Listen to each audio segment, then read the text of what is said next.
त्यांनाच फोन करतो.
Hello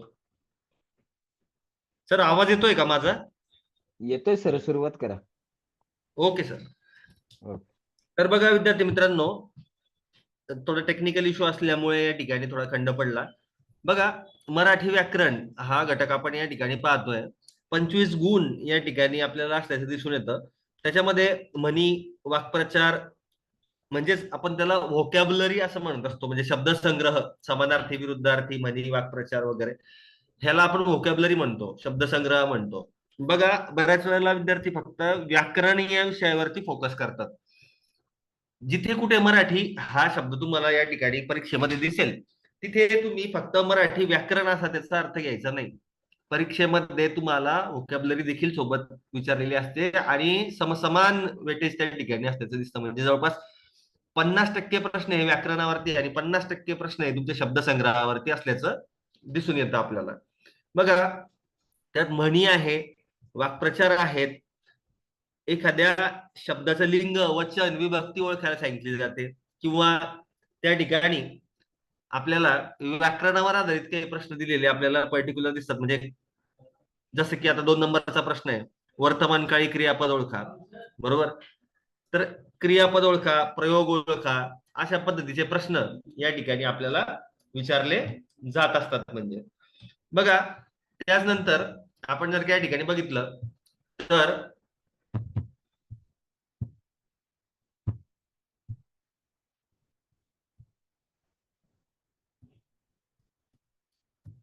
just minute फक्त एक.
ओके, सॉरी, जरा टेक्निकल इश्यू होता, त्यामुळे त्या ठिकाणी थोडा व्यत्यय आला.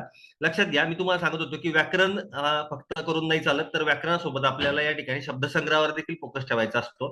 त्याचबरोबर आपण या ठिकाणी पर्टिक्युलर ज्या काही निवड प्रक्रिया असतात, जसं उदाहरणार्थ चालक पदासाठी जर का असेल, तर चालक पदासाठी या ठिकाणी आपल्याला पर्टिक्युलर क्वेश्चन्स विचारलेले दिसून येतात. ठीक आहे ना. उदाहरणार्थ की बाबा हलकं मोटार वाहन प्रकारातील वाहने भारतातील जास्तीत जास्त किती वजनाची असतात, म्हणजे ते वाहनाच्या संबंधित जे काही टेक्निकल बाबी आहेत या टेक्निकल बाबींवरती देखील क्वेश्चन विचारतात. दारू पिऊन गाडी चालवल्यास ड्रिंक अँड ड्राईव्ह म्हणतो आपण त्याला, ड्रिंक अँड ड्राईव्ह केसमध्ये है ना 2019 नुसार प्रथम अपराधास किती रुपयापर्यंत दंड लागतो. ठीक आहे ना. अशा पद्धतीचे काही क्वेश्चन्स, इंटरेस्टिंग क्वेश्चन्स आहेत. अशा पद्धतीचे प्रश्न पर्टिक्युलर एक्झामला विचारतात. पर्टिक्युलर एक्झाम म्हणजे चालक पदासाठी, जर का भरती प्रक्रियेमध्ये चालक पदासाठी जागा असतील तरचा विषय येतो. अदरवाईज आपले जनरल क्वेश्चन असतात है ना. तर बघा मोटर वाहन चालवत असताना विविध प्रकारचे काही सिम्बॉल्स असतात है ना, तर त्याचे अर्थ काय होतात त्याच्यावरती आपल्याला क्वेश्चन विचारलेले असल्याचं दिसून येतात. त्याचबरोबर आपण जर का बघितलं तर शारीरिक चाचणी आणि लेखी परीक्षेमध्ये प्राप्त झालेले एकूण गुण जे काही असतील त्याच्यानुसार एक गुणवत्ता यादी बनवली जाते आणि त्यानंतर अंतिम निकाल जाहीर केला जात असतो म्हणजे. ठीक आहे. त्यानंतर आपण या ठिकाणी जर का बघितलं तर काही PYQ आहे म्हणजे विचारले गेलेले प्रश्न है ना, त्यातला अजून एक म्हणजे उपघटक अपघात प्रसंगी जे काही आपल्याला कोड दिलेले आहेत. ठीक आहे ना. तर दामिनी पथकाचा असेल किंवा अपघात प्रसंगाचा असेल किंवा तत्सम, तर त्याचे जे काही हेल्पलाईन नंबर्स आहेत ते हेल्पलाईन नंबर्सवर सुद्धा आपल्याला प्रश्न विचारलेले आहेत म्हणजे परीक्षेमध्ये. ठीक आहे.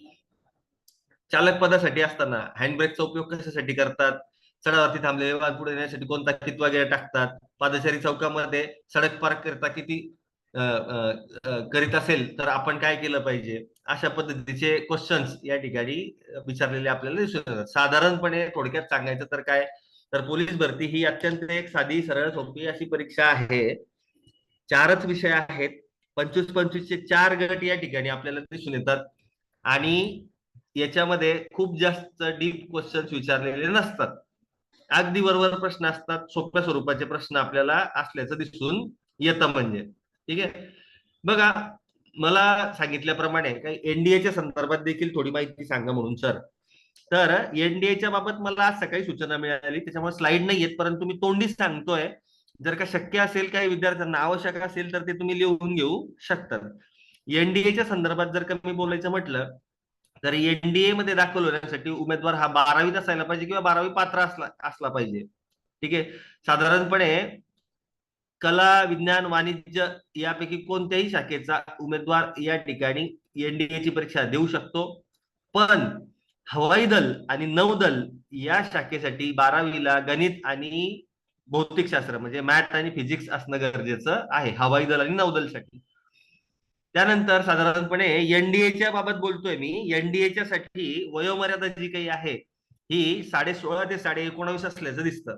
ठीक आहे ना. 16.5 ते 19.5च्या दरम्यान तुम्ही ही परीक्षा देऊ शकता.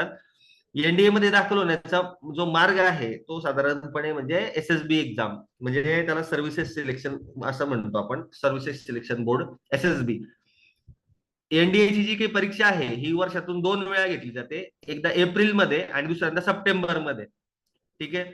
2 ठिकाणी महाराष्ट्रात ही निवड प्रक्रिया पार पाडली जाते, मुंबईमध्ये आणि नागपूरमध्ये. या परीक्षेमध्ये 2 पेपर होतात. पहिला पेपर जो काही आहे गणिताचा 300 गुणांसाठी होतो. दुसरा पेपर जो काही आहे हा सामान्य अध्ययनाचा 600 गुणांसाठी होतो. एकूण 900 गुणांची ही परीक्षा या ठिकाणी असल्याचं आपल्याला दिसून येतं आणि दोनही पेपरसाठी प्रत्येकी 2.5 तासांची वेळ असल्याचं आपल्याला दिसतं. ऑब्जेक्टिव्ह स्वरूपाचीच परीक्षा असते. ठीक आहे. त्यामुळे ही परीक्षा देखील तुम्ही देऊ शकतात म्हणजे विद्यार्थी मित्रांनो. लक्षात घ्या, एक मुलाखत प्रक्रिया त्यानंतर पार पाडली जाते या परीक्षेनंतर. त्याला SSB इंटरव्ह्यू असं म्हणतो, सर्व्हिसेस सिलेक्शन बोर्ड SSB ची मुलाखत.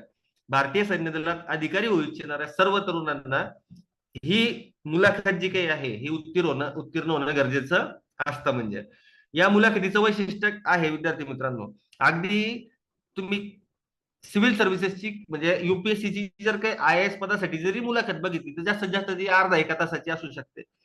या ठिकाणी एनडीएच्या बाबत जर का आपण विचार केला तर 5 दिवसांची मुलाखत प्रक्रिया असते. लक्षात घ्या 5 दिवसांची.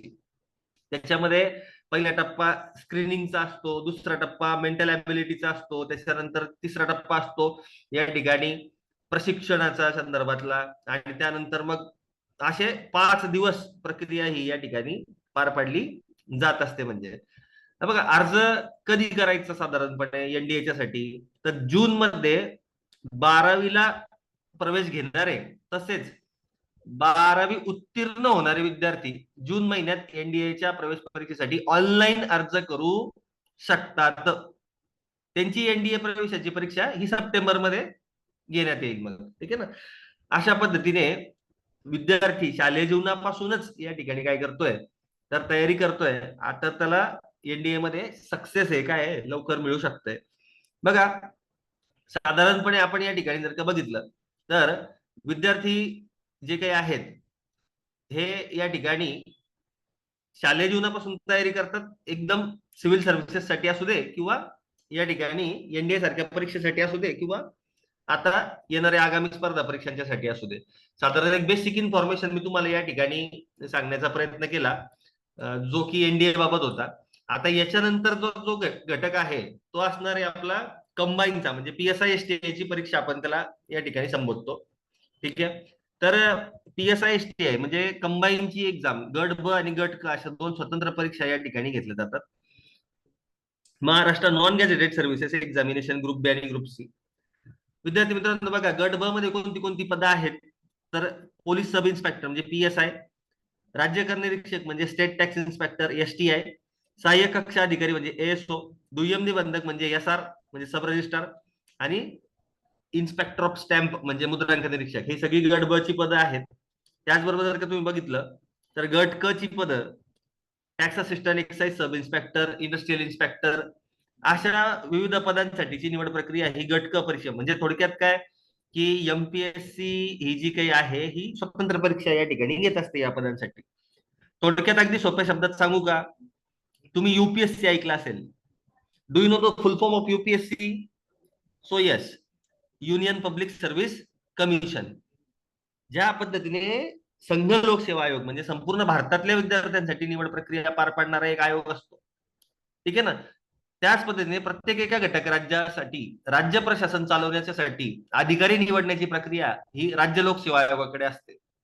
मग गुजरातचा GPSC, कर्नाटकचा KPSC, उत्तर प्रदेशचा UPPSC, तसा आपण राहतो महाराष्ट्रामध्ये, आपल्या राज्याचं नाव आहे महाराष्ट्र, म्हणून तो बनला MPSC, Maharashtra public service commission. गुजरातमध्ये GPSC.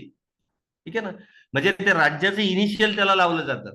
आता राज्य लोकसेवा आयोग various types of exam conduct करतं. म्हणजे राजपत्रित पदांसाठी राज्यसेवा नावाची परीक्षा आहे, हे अराजपत्रित आहे, याला गट ब आणि गट क म्हणजे कंबाईनची एक्झाम असं म्हटलं जातं. ठीक आहे, आपण याच्या संदर्भात थोडे सविस्तर इन्फॉर्मेशन बेस्ड पॉइंट्स बघूया. PSI ची जी परीक्षा आहे ही 4 टप्प्यात होते. अदरवाईज सगळे पदांसाठीची जी काही परीक्षा आहे हे 2च टप्प्यांची होते. PSI ला का या ठिकाणी पूर्व 100 प्रश्नांची 100 गुणांसाठी, मुख्य 400 गुणांसाठी शारीरिक चाचणी. PSI म्हणजे पोलीस प्रशासनातील अधिकारी हा फिजिकली फिट असावा म्हणून त्याची शारीरिक चाचणी या ठिकाणी घेतली जाते. आणि त्यानंतर मग असते मुलाखत, जी काही आहे 40 गुणांसाठी. PSI पदाच्या व्यतिरिक्त इतर कोणत्याही पदासाठी शारीरिक चाचणी किंवा मुलाखत हा प्रकार नाहीये. म्हणजे थोडक्यात काय, फक्त पूर्व आणि मुख्य असे 2च टप्पे असल्याचं आपल्याला या ठिकाणी दिसून येतं. बघा, हा परत बघा, काही टेक्निकल बाबी मी तुम्हाला समजून सांगण्याचा प्रयत्न करतोय. तुम्हाला शक्य असेल तर स्क्रीनशॉट काढून घ्या, किंवा तुम्ही रनिंग नोट्स काढत चाललात तरी काही हरकत नाही. वयोमर्यादा बघा, साधारणपणे या ठिकाणी वयोमर्यादा पोलीस उपनिरीक्षक पदासाठीची आणि इतर सर्व पदांसाठीची दिलेली आहे ना. तर आपण बघू शकतो स्क्रीनवरती. ठीक आहे. अजून एक महत्वाचा मुद्दा, पोलीस उपनिरीक्षक पदासाठी दिव्यांग उमेदवार पात्र नाहीये ना. फिजिकली फिट असला पाहिजे उमेदवार, हे सरळ सरळ त्यांनी या ठिकाणी सांगितलेलं आहे. मान्यता प्राप्त विद्यापीठाची पदवी. Any graduate student can apply for this exam. जसं 12वीच्या बाबतीत आपण बघितलं, 12वी पास पात्रतेवरती आपण पोलीस शिपाई म्हणजे पोलीस भरती देऊ शकतो. तसं MPSCच्या कंबाईन एक्झामच्या साठी जी किमान अर्हता आहे ही ग्रॅज्युएशन आहे. मराठीचं ज्ञान आवश्यक. मराठीचं ज्ञान आवश्यक म्हटल्यानंतर मग आपल्याला MPSCचा फॉर्म भरताना त्या ठिकाणी प्रश्न विचारतात, उमेदवाराला मराठी लिहिता वाचता बोलता येते का? आपण हो म्हणतो. मग तुमच्याकडे त्याचं काही प्रूफ आहे का की तुम्हाला मराठी लिहिता वाचता बोलता येते? तर हो, आपल्याकडे प्रूफ आहे ना. आपलं 10वीचं मार्कशीट किंवा बोर्ड सर्टिफिकेट जे काही आहे त्याच्यामध्ये आपण मराठी, इंग्रजी आणि हिंदी या तीनही भाषांचं किमान कौशल्य मिळवलेलं आहे. तो पेपर पास केलेला आहे आणि तेच आपलं सगळ्यात मोठं प्रूफ आहे. लक्षात घ्या. पदवीच्या शेवटच्या वर्षात असलेला उमेदवार सुद्धा लास्ट अटेम्प्ट म्हणजे सॉरी लास्ट सेमिस्टरला असताना तो फर्स्ट अटेम्प्ट देऊ शकतो. ठीक आहे. त्यानंतर शारीरिक चाचणी. आता PSI पदासाठी काय शारीरिक चाचणी लागते याच्या संदर्भात डिस्क्रिप्शन दिलेलं आहे. बघा, उंची जी काही आहे 165 सेंटीमीटर. पुरुष उमेदवारांसाठी छाती न फुगवता 79 आणि एक्सटेन्शन करून 5 ने वाढत्याच झाली पाहिजे. पुरुष उमेदवारांसाठी गोळाफेक जो काही आहे तो 7.26 किलोग्रामचा असल्याचं आपल्याला दिसून येतं. पुलअप्स, लांब उडी आणि धावणे असे 4 क्रीडा प्रकार या ठिकाणी दिसून येतात. महिलांच्या बाबतीत 3च क्रीडा प्रकार आहेत: गोळाफेक, धावणे आणि लांब उडी. आलं लक्षात. साधारणपणे जे विद्यार्थी पोलीस भरतीच्यासाठी तयारी करतायत त्यांना मी आवाहन करीन की थोडाफार डिटेल अभ्यास जर का तुम्ही केला तर तुम्ही PSI देखील सहज होऊ शकतात. म्हणजे कारण की ग्राउंडची तयारी म्हणजे जी क्रीडा प्रकार जे दिलेले आहेत तिकडे पोलीस भरतीच्यासाठी ते सर्व क्रीडा प्रकार तुम्हाला इथे उपयोगात येणारच आहे, पहिली गोष्ट. दुसरा महत्वाचा मुद्दा की तिकडे जे तुम्ही विषय शिकणार आहात ते विषय इथे देखील लागणारच आहे. परंतु इथे फक्त निवड प्रक्रियेमध्ये तुम्हाला 2-3 टप्प्यांना सामोरं जावं लागेल. पोलीस भरती कशी एक सरळ साधी परीक्षा होणार आणि डायरेक्ट सिलेक्शन होणार, है ना? तसं इथे नाहीये. इथे प्रिलिम्स होणार, पहिले प्रिलिम्स नंतर मेन्स होणार, मेन्स नंतर तुमची इंटरव्ह्यू होणार, इंटरव्ह्यू नंतर त्या ठिकाणी फायनल सिलेक्शन होणार, है ना? क्रीडा प्रकार देखील असणार. परंतु पोलीस भरतीची तयारी करत असलेल्या उमेदवारांना मी आवाहन करतो पुन्हा, पोलीस भरती करण्याच्या पेक्षा तुम्ही PSI STI ची तयारी करा, कंबाईन परीक्षेची तयारी करा. जेणेकरून थोडक्यात सांगायचं काय, 12वीचा अभ्यास केला तर 10वीची परीक्षा सोपी वाटते. येतंय लक्षात. UPSCचा अभ्यास केला, UPSC पास झाला तर खूपच चांगला उमेदवार. जर का उमेदवार UPSC ची परीक्षा पास नाही होऊ शकला तर तो पटकन शिफ्ट होतो MPSC ला आणि तिथून रिझल्ट घेतो पटकन. सेम राज्यसेवेची तयारी जर का तुम्ही करत असाल, राज्यसेवा पास झाला तर आनंदच आहे. परंतु इन केस राज्यसेवा जर का रिझल्ट आपण गेन नाही करू शकलो तर कंबाईन मध्ये मात्र 100% यश मिळतं. सेम त्याच पद्धतीने जो विद्यार्थी PSI ची तयारी करतो, PSI झाला तर खूपच चांगलं. परंतु PSI जर का नाही होऊ शकला तर तो पोलीस भरतीमध्ये सहज सिलेक्ट होतो. बरेचसे विद्यार्थी पोलीस भरतीपासूनच आपल्या आयुष्याच्या अभ्यासाला सुरुवात करतात, स्पर्धा परीक्षांना सुरुवात करतात. अरे बाबा, त्याच्यानंतर काहीच नाहीये. म्हणजे जसं तो UPSC वरून MPSC ला शिफ्ट झाला, MPSC करणारा हा कंबाईनला शिफ्ट झाला, कंबाईन करणारा हा पोलीस भरतीला शिफ्ट झाला. मुळातच पोलीस भरतीची तयारी करणाऱ्या उमेदवाराला त्याच्यापेक्षा कमी शैक्षणिक अर्हतेचे किंवा त्याच्यापेक्षा सोपी परीक्षा कोणतीच नाही त्याच्यानंतर खाली. आलं लक्षात, हा ना? तर किमान किमान म्हणतो मी, किमान कंबाईन परीक्षेचा या ठिकाणी अभ्यास करावा उमेदवाराने, असं सजेशन आहे. अभ्यासक्रम बघा या ठिकाणी, गट ब गट क महाराष्ट्र नॉन गॅझेटेड सर्व्हिसेसचा सिलेबस मी तुम्हाला या ठिकाणी थोडक्यात सांगतोय. सेम मी तुम्हाला पुन्हा पुन्हा तेच सांगतोय. For any competitive examination you must have to focus on the GS part. What do mean by GS? General study. What do mean by general study? सामान्य अध्ययन. सामान्य अध्ययन म्हणजे काय, तर इयत्ता 5वी पासून इयत्ता 12वी पर्यंत जो शालेय अभ्यासक्रमाचा भाग आहे त्याच्यावर आधारित बनलेला पेपर, तोच पेपर आपल्याला या ठिकाणी दिसून येतो. म्हणजे तुम्ही अगदी शिपाई पदापासून, म्हणजे आता कोर्टाच्या मागे जागा आल्या त्या चांगल्यापैकी, शिपाई पदापासून तर UPSC पर्यंत तुम्ही कोणतीही परीक्षा दिली तर तुम्हाला स्टेट बोर्डची पुस्तकं जी आहेत ती एकदा तरी वाचावी लागतीलच. म्हणजे किमान एक वेळा तरी वाचावी लागतील, है ना? 5वी ते 12वीच्या पुस्तकांचं महत्व आहे. जसं की आपण बनतो किंवा बघतो, if you want to prepare for civil services then you must to read NCERTs. तर त्याच पद्धतीने तुम्ही राज्य पातळीवरची कोणतीही परीक्षा दिली तर तुम्हाला महाराष्ट्र राज्य पाठ्यपुस्तक निर्मिती महामंडळ पुणे यांची पुस्तकं एकदा तरी वाचावी लागतीलच. म्हणजे बघा, संयुक्त पूर्व परीक्षा ही 100 गुणांची होते, मुख्य परीक्षा 400 गुणांची होते. त्याचबरोबर या ठिकाणी आपण जर का बघितलं, 100 प्रश्न, 100 गुण, 1 तासाचा वेळ असतो आणि ऑब्जेक्टिव्ह पॅटर्न असतं. आता ह्या परीक्षेमध्ये सगळ्यात चॅलेंजिंग काय माहिती का, ह्या परीक्षेमध्ये सगळ्यात चॅलेंजिंग आहे 60 मिनिटांमध्ये 100 प्रश्न अटेम्प्ट करणे, है ना? कारण की आपण बघितलं पोलीस भरतीला 90 मिनिटाचा वेळ होता. इथे एकच तास भेटतो विद्यार्थी मित्रांनो तुम्हाला. एका तासात 60 मिनिटांमध्ये 100 प्रश्न सोडवायचे आणि प्लस याला निगेटिव्ह सिस्टम देखील आहे. 1/4 निगेटिव्ह सिस्टम आहे. 4 चुकीची उत्तरं दिली तर एका प्रश्नाचे गुण वजा केले जातात, है ना? एक निगेटिव्ह सिस्टमचा भाग इथे थोडा ऍडिशनल आहे. पोलीस भरतीला तसं नसतं, पण इथे आहे. विषय जर का बघितले तुम्ही पीएसआय होण्यासाठीची पूर्व परीक्षा होते. या पूर्व परीक्षेमध्ये इतिहास, भूगोल, राज्यशास्त्र, अर्थशास्त्र, सामान्य विज्ञान, अंकगणित, बुद्धिमत्ता, म्हणजे तेच आहे ना. पोलीस भरतीसाठी तुम्ही जे अभ्यासणार आहे तेच आहे, फक्त इथे थोडं डिटेल असतं. डेप्थ जी आहे क्वेश्चनची ही थोडी जास्त असते. बाकी इतिहास, आता समजा उदाहरणार्थ history history is very pillar subject in the GS part, बरोबर ना? So basically there are 3 parts of history: ancient, medieval and modern. But the angle of any competitive exam you must to focus on modern history of India. म्हणजे तुलनेने जे काही आहे आधुनिक भारताचा जो काही आहे इतिहास, हा आपल्याला जास्त प्रमाणात विचारतात. म्हणजे है ना, जास्त प्रमाणात विचारतात आपल्याला. मोठ्या प्रमाणात प्राचीन किंवा मध्ययुगीन न विचारता आपल्याला या ठिकाणी काय विचारलं जातं, आधुनिक भारत विचारला जातो. मग हाच आधुनिक भारत तुम्ही पोलीस भरतीला पण करणार आहे, हाच आधुनिक भारत तुम्ही कंबाईनला पण करणार आहे. भूगोल आहे, महाराष्ट्राच्या भूगोलावर फोकस असतो. अर्थशास्त्र आहे, साधारणपणे बजेट, आर्थिक पाहणी अहवाल, प्रक्रिया, राजकोषीय नीतीची, बेरोजगारी, दारिद्र्य, असे वेगवेगळे घटक जे काही आहेत त्याच्यावरती प्रश्न दिसतात आपल्याला, है ना? म्हणजे बेरोजगार कुणाला म्हणतात? ज्याला रोजगार नाही. मग रोजगाराचा शिक्षणाशी संबंध आहे का?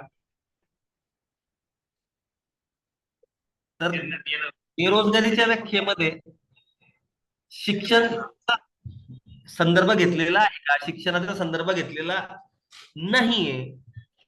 मग जो शिकलेला नाही तो पण कमवू शकतो की नाही? या ठिकाणी बघा, चालू घडामोडी, राज्यशास्त्र, सामान्य विज्ञान, अंकगणित आणि बुद्धिमत्ता असे सगळे मिळून साधारणपणे 100 प्रश्न या ठिकाणी विचारलेले आपल्याला दिसून येतात, बरोबर? मुख्य परीक्षेमध्ये मराठी इंग्रजीचा पेपर ऍड होतो.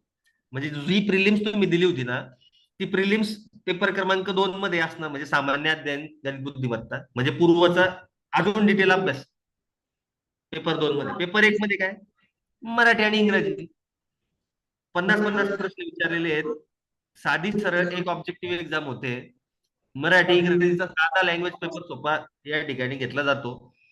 आणि मग तुम्ही बघतात की 400 पैकी 350 पर्यंत सुद्धा मुलं या ठिकाणी काय करतात, स्कोर करताना दिसतात. जसं की मी तुम्हाला बोललो, मराठीमध्ये फक्त व्याकरण करून चालत नाही, तर सर्वसामान्य शब्दसंग्रह, म्हणी, वाक्प्रचार, व्याकरणाचा भाग तर 50% असणारच आहे, पण त्याच्या व्यतिरिक्त देखील या ठिकाणी असतात. सेम इंग्लिश मध्ये पण आहे, है ना? वोकॅब्युलरी मोठ्या प्रमाणात आहे, सेंटेन्स कन्स्ट्रक्शन आहे, ग्रामर आहे, use of idioms and phrases आहे, त्याचे अर्थ काय आहेत, है ना? हे सर्व आपल्याला इंग्रजी पेपरमध्ये दिसतं. मग थोडक्यात सांगायचं काय की पोलीस भरतीपेक्षा आपल्याला एक विषय इथे एक्स्ट्रा दिसला, कोणता? इंग्रजी. पोलीस भरतीपेक्षा अजून एक वेगळं पण आपल्याला या परीक्षेमध्ये दिसलं, ते म्हणजे कोणतं? 1/4 निगेटिव्ह सिस्टम. पोलीस भरतीपेक्षा अजून एक प्रकार आपल्याला या ठिकाणी वेगळा दिसला, तो म्हणजे कोणता? मुलाखतीचा. आलं लक्षात? ठीक आहे. मुख्य परीक्षेमध्ये या ठिकाणी तेच विषय आहेत, परंतु थोडे अजून डिटेलमध्ये असल्याचं आपल्याला दिसून येतं. म्हणजे उपघटक ते मी थोडं एक्सप्लेन करण्यासाठी या ठिकाणी तुम्हाला दाखवतोय. म्हणजे तुम्ही तिचा स्क्रीनशॉट घेऊ शकता. बघा, आपल्याला इतिहास, भूगोल, राज्यशास्त्र, अर्थशास्त्र, सामान्य विज्ञान हे सर्व आपल्याला अभ्यासायचं आहे. पुढे जाऊन मेन्सला आपल्याला सायन्स अँड टेक्नॉलॉजीचा सुद्धा अभ्यास करायचा आहे. ठीक आहे. आणि त्यानंतर मग आपण या ठिकाणी पाहतो विद्यार्थी मित्रांनो, जर तुम्हाला आवश्यक असेल तर प्लीज या ठिकाणी राज्यसेवेच्या संदर्भात मी थोडक्यात माहिती सांगतोय, तुम्ही याचे स्क्रीनशॉट घेऊ शकता. वेळेच्या अभावी मला संपूर्ण एक्सप्लेन करणं शक्य होणार नाहीये, परंतु प्रचंड मेहनतीने या ठिकाणी ह्या स्लाइड सगळ्या तयार केल्या तुमच्यापर्यंत पोहोचवण्याच्या उद्देशाने. तर खूप वेळ उपलब्ध नसल्या कारणास्तव थोडक्यात मी तुम्हाला या स्लाइड सांगतो. बघा, आपण सगळ्यात पहिलं बघितलं 12वी पास पात्रतेवरती पोलीस भरती. त्यानंतर आपण बघितलं 12वी पास पात्रतेवरती एनडीएची परीक्षा. त्यानंतर आपण या ठिकाणी बघितलं ग्रॅज्युएशन बेसिसवरती कंबाईनची एक्झाम.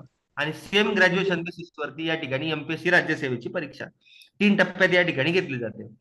राज्यसेवा पूर्व मुख्य आणि मुलाखत. वयोमर्यादा, if you belongs to open category then you may attempt state service exam up to 38. 38 वयापर्यंत देऊ शकतात. अटेम्प्टची काही लिमिट नाहीये एमपीएससी ला. अटेम्प्टची लिमिट युपीएससी मध्ये आहे, एमपीएससी मध्ये नाही. एमपीएससी मध्ये म्हणजे राज्य लोकसेवा आयोगाच्या परीक्षेमध्ये वयाची मर्यादा आहे, अटेम्प्टची नाही. ठीक आहे.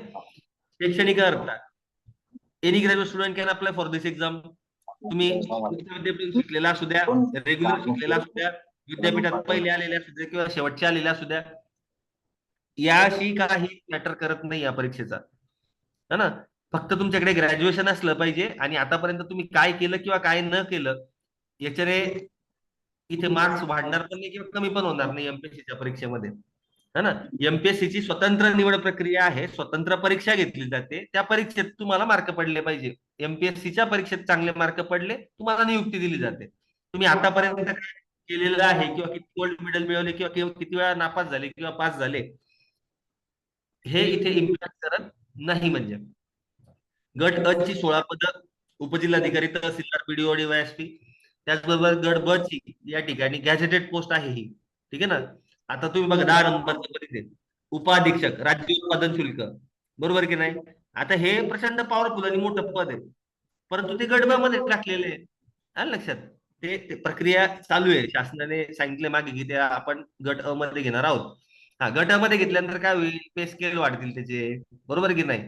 आता तुम्ही कालच्या दिवशी बातमी ऐकली असेल की बाबा एसटीआय हे सुद्धा काय होणार आहे आता, एसटीआयचा स्केल वाढवला जाणार आहे, बरोबर की नाही. कालच बातमी तुम्ही ऐकली असेल, वाचली असेल. है ना. नागरी सेवा परीक्षा 2 पेपर होतात प्रिलिम्सचे. पहिला पेपर जीएस, दुसरा पेपर सीसॅट म्हणजे सिव्हिल सर्व्हिस ऍप्टिट्यूड टेस्ट. थोडक्यात काय तर पहिल्या पेपरमध्ये जीएस चे 100 प्रश्न असतात, 80 प्रश्न हे गणित बुद्धिमत्ता आणि उत्तरांवरील प्रश्नांचे असतात, बरोबर. ऑब्जेक्टिव्ह स्वरूपाची परीक्षा असते, 2 तास प्रत्येक पेपरला वेळ असतो. 4 पैकी 1 वर्तुळ तुम्हाला साध्या काळ्या पेनाने डार्क करायचा असतो, बरोबर. साधारणपणे 50% कट ऑफ लागतो, 50 to 55% कट ऑफ लागतो, बरोबर. जीएसच्या पेपर 1 मध्ये काय येतं, सेम जसं की मी तुम्हाला बोललो, history, geography, polity, economics, general science, current affairs हे सर्व पेपर 1 मध्ये येतं. पेपर 2 जो काही आहे सीसॅटचा त्याच्यावर मराठी आणि इंग्रजी उतारे त्या ठिकाणी दिलेले आहेत. सोबत गणित आणि बुद्धिमत्तेचा पेपर या ठिकाणी इन्क्लूड दिसतो आपल्याला. है ना. म्हणजे सीसॅट काय आहे, तर सीसॅट क्वालिफाईंग आहे. क्वालिफाईंग म्हणजे काय, फक्त पास व्हायचंय. जसं शालेय जीवनामध्ये आपण 100 पैकी 35 मार्क पडले की पास, त्याच पद्धतीने सीसॅट हा जो काही आहे हा क्वालिफाईंग आहे. 33% गुणांनी क्वालिफाय करणं आवश्यक आहे आणि ते 33% गुण प्रत्येकाला मिळतात. इतका तो पेपर सहज तुम्ही सोडवू शकतात, कारण की 2 तासाचा वेळ असतो. मराठी आणि इंग्रजी भरपूर सगळे उतारे असतात. निवांत उतारे जरी वाचत बसलात ना तरी सुद्धा 33% गुण मिळतात. कस लागतो, चॅलेंजिंग टास्क असते ती म्हणजे जीएसची पेपर क्रमांक 1. पेपर क्रमांक 1 मध्ये जितके चांगले मार्क ते ठरवतील आपल्याला की आपण मेन्सला जाणार की नाही जाणार. त्यानंतर मग हे मेन्सचं स्ट्रक्चर आहे. विद्यार्थी मित्रांनो, तुम्हाला शक्य असेल तर तुम्ही जरा याचे स्क्रीनशॉट घेत चला. ठीक आहे. साधारणपणे अशा पद्धतीचे पेपर या ठिकाणी मेन्सला दिसून येतात. एक निबंधाचा पेपर या ठिकाणी सेपरेट होतो. ठीक आहे. जीएस चे 4 पेपर या ठिकाणी होतात, GS1, GS2, GS3, GS4. GS1 मध्ये हिस्ट्री, जिओग्राफी, इंडियन सोसायटी असे 3 घटक 250 गुणांसाठी दिसून येतात. सामान्य अध्ययन, पॉलिटिकल सायन्स याच्यामध्ये दिसून येतं. PSIR थोडक्यात पॉलिटिकल सायन्स आणि इंटरनॅशनल रिलेशन, राज्यघटना आणि आंतरराष्ट्रीय संबंध. पेपर क्रमांक 3 मध्ये अर्थशास्त्र, पर्यावरण, कृषी, आपत्ती व्यवस्थापन म्हणजे डिझास्टर मॅनेजमेंट असे टॉपिक असलेले जीएसचा 3 पेपर या ठिकाणी दिसतो 250 गुणांसाठी. जीएसचा 4था पेपर जो एमपीएससी मध्ये नवीन आलेला आहे, जो युपीएससी कडून कॉपी केलेला आहे, तो म्हणजे नीतीशास्त्र, सचोटी आणि कल, इथिक्स इंटिग्रिटी नावाचा हा 4था पेपर युपीएससी कडून कॉपी पेस्ट केलेला आहे आपण एमपीएससी मध्ये. तो ह्याच वर्षी केलेला आहे विशेष म्हणजे. त्यानंतर एक ऑप्शनल निवडायचा असतो आणि त्या ऑप्शनचे 2 पेपर. समजा मी इतिहास घेतला, इतिहास पेपर क्रमांक 1, इतिहास पेपर क्रमांक 2, वैकल्पिक विषयांची यादी या ठिकाणी दिलेली आहे. यापैकी कोणताही एक विषय तुम्ही वैकल्पिक विषय म्हणून निवडू शकतात. तुमच्या ग्रॅज्युएशनला असेल तर चांगलंच आहे. शक्यतो अशा पद्धतीचा ऑप्शनल निवडावा जो प्रिलिम्सला पण आहे, तोच तुम्हाला मेन्सला पण आहे, आणि तोच तुम्ही ऑप्शनल म्हणून पण या ठिकाणी फेस करणार आहात. शक्यतो मी सजेस्ट करतो, ऍज पर माय नॉलेज, एखाद्याला इंटरेस्ट असेल तर त्याने PSIR घ्यावा, पॉलिटिकल सायन्स आणि इंटरनॅशनल रिलेशन. द युनिक अकॅडमीच्या मध्ये तुकाराम जाधव सर जे काही आहेत संचालक, हे स्वतः हा विषय शिकवतात. खूप जास्त रेकॉर्ड ब्रेक रिझल्ट या ठिकाणी ऑप्शनलचा आपल्याला असल्याचं दिसून येतं.